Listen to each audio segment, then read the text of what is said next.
अस्सलाम वालेकुम एवरीवन। आज का टॉपिक है apsaras in swarg. Before moving on to the topic, let's discuss few points about hoors in jannat. जैसे कि हम सब जानते हैं कि इस्लाम में हूर का कॉन्सेप्ट है और हिंदुइज्म में अप्सरास का। तो हम अप्सरास के बारे में भी जानते हैं कुछ देर में। पहले हमें हूर के बारे में बताना चाहिए कि हूर, अल्लाह ने वादा किया है कि अल्लाह हूर देंगे as a reward.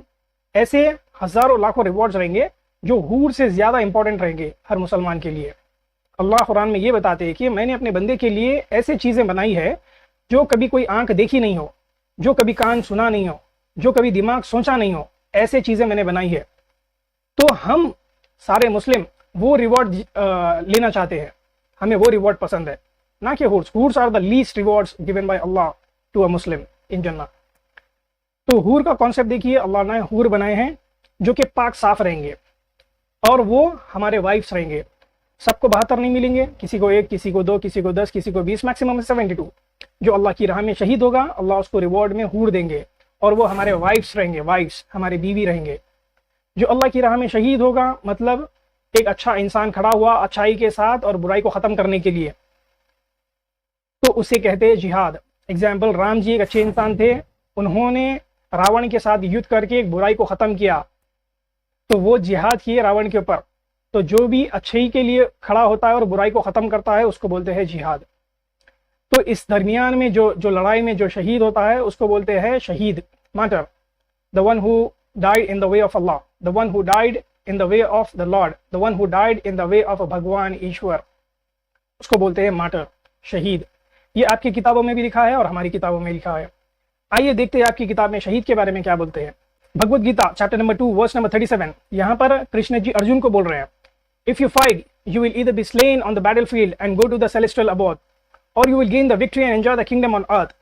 Therefore, arise with determination, O son of Kunti, and be prepared to fight. तो कृष्ण जी यहाँ पर बता रहे हैं कि अगर आप जंग में लड़ते लड़ते शहीद हो जाए तो आप सेलेस्टियल अबॉर्ड्स में जाएंगे, हेवनली प्लैनेट्स में जाएंगे, जहां पर अप्सरास मिलेंगे आपको। अगर आप जिंदा रहते हैं, जीत जाते हैं, तो आप दुनिया पे हुकूमत कर सकते हैं। जितना भी किंगडम आपके रेंज में आता है उसके ऊपर आप हुकूमत कर सकते हैं। तो प्रिपेयर टू फाइट बोलकर कृष्णा बोल रहे हैं, get up and prepare to fight, O son of Kunti. आगे पढ़ते हैं हम शिव पुराना सेशन नंबर 5 उमा संहिता में, chapter number 21, the fruits of righteous war. यहाँ पर राइचियस वॉर के बारे में बताया जा रहा है। whoever gets killed fighting a righteous war attains everlasting heaven। तो जो भी इस वॉर में जंग करेगा और इस जंग के दरमियान में मर जाएगा, शहीद हो जाएगा, उसको एवरलास्टिंग हेवन मिलेगा। No returning back to earth in the form of insect, animal और human being as a rebirth. No returning back, everlasting heaven. शहीद का ये मर्तबा है शिव पुराण में कि हमेशा के लिए जन्नत, इटर्नल लाइफ के लिए जन्नत मिलेगी, वापस कभी अर्थ पे नहीं आएगा वो। आगे पढ़ते हैं Mahabharata, book number 12 chapter number 98। अगर ये पूरा चैप्टर पढ़ेंगे तो यहाँ पर लिखा है, foremost all apsaras numbering by thousands go out with a great speed for receiving the slain spirit of the slain hero, coveting him to be their lord। तो यहाँ पर हजारों अप्सरास वेट करेंगे जन्नत में। जो शहीद आएगा, शहीद की जो रूह आएगी, उसके लिए वेट करेंगे कि जो भी आए। तो हजारों अप्सरास वेट करेंगे एक शहीद की आत्मा के लिए हेवन में। ये लिखा है महाभारत में। आगे आते हैं Devi Bhagavatam, book number 4 chapter number 6 on the origin of Urvashi. यहाँ पर बताते हैं वर्स नंबर 28 to 29 में, 8,500 apsaras and long multitudes of the host of the Cupid. The Munis saw they were surprised. Then those prostitutes of Devas dressed with their heavenly ornaments and the heavenly flowers appeared before the Munis and bore down their heads on the ground। तो यहाँ पर अप्सरास के बारे में बात हो रही है और अप्सरास को क्या बताया जा रहा है? प्रोस्टिट्यूट्स ऑफ देवा। ये कहाँ लिखा है? देवी भागवतम में लिखा है, आपकी ये किताब है पुराना। तो यहाँ पर अप्सरास को प्रोस्टिट्यूट्स ऑफ देवास बताया जा रहा है। ये आपकी किताब में है अप्सरास का डिस्क्रिप्शन। वही सेम किताब Devi Bhagavatam, book number 4 chapter number 6, same chapter, same on the origin of Urvashi, verse number 58। यहाँ पर लिखा है, if you like to go heaven be please to know that there is no superior heaven to Gandhamadan. The mountains like intoxicating happiness of the senses, does thou enjoy the highest bliss, the pleasure in sexual intercourse with us, the heavenly damsels in the very beautiful and lovely place। तो यहाँ पर देवी भगवतम में बताया जा रहा है कि sexual intercourse with the apsaras is the highest bliss in the haven.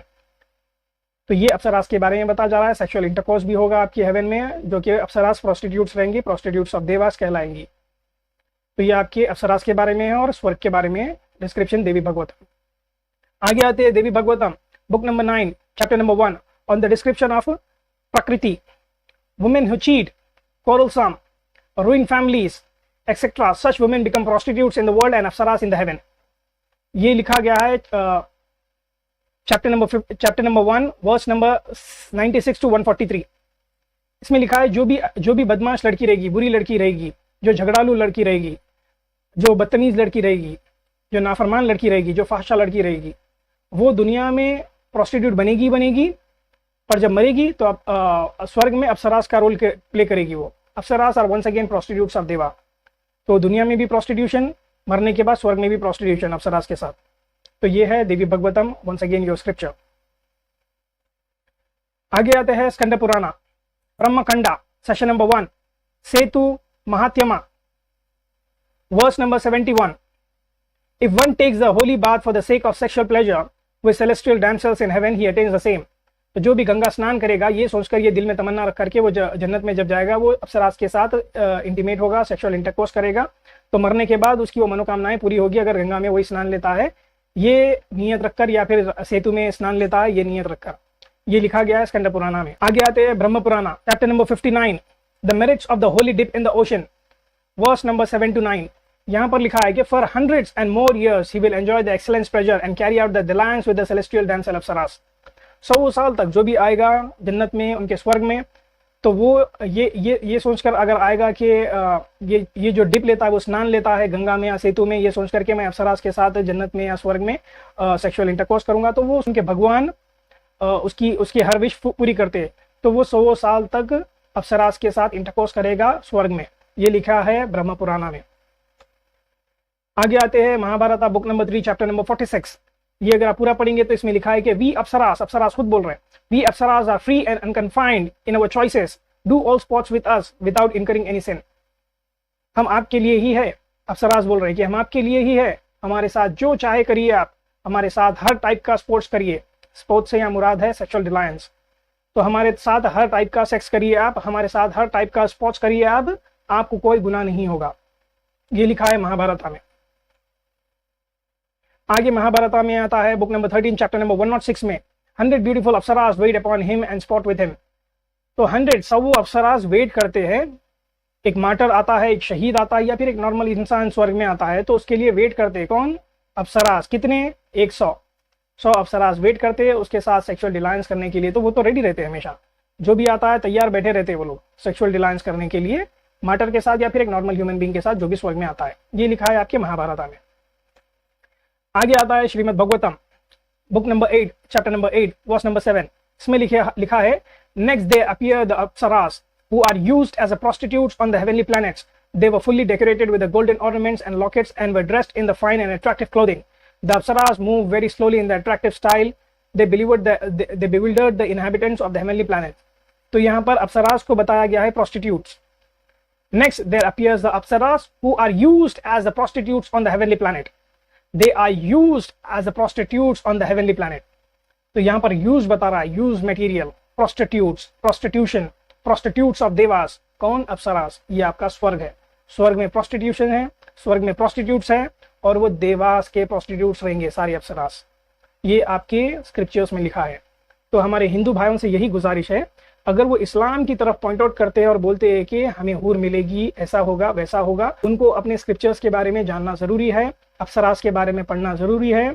उनकी भगवतम, देवी भगवतम में लिखा है, महाभारत में लिखा है, स्कंद पुराण में लिखा है, ब्रह्म पुराण में लिखा है, भगवद गीता में लिखा है. तो उन्हें पढ़ना चाहिए अप्सरास के बारे में क्या बताया गया है. Apsaras will be the prostitutes of devas. They will be used as a prostitutes on the heavenly planet.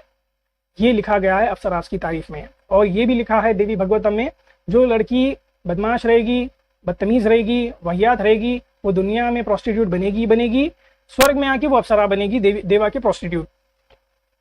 तो ये आपकी किताब में लिखा है. तो before pointing at Islam you need to read your scriptures brothers. So stop pointing at Islam and open your books and read about the Apsaras. You will be ashamed to read it. आप लोग को ये जानना चाहिए, there is a big difference between Apsaras and Hur. Hurs once again will be our wives.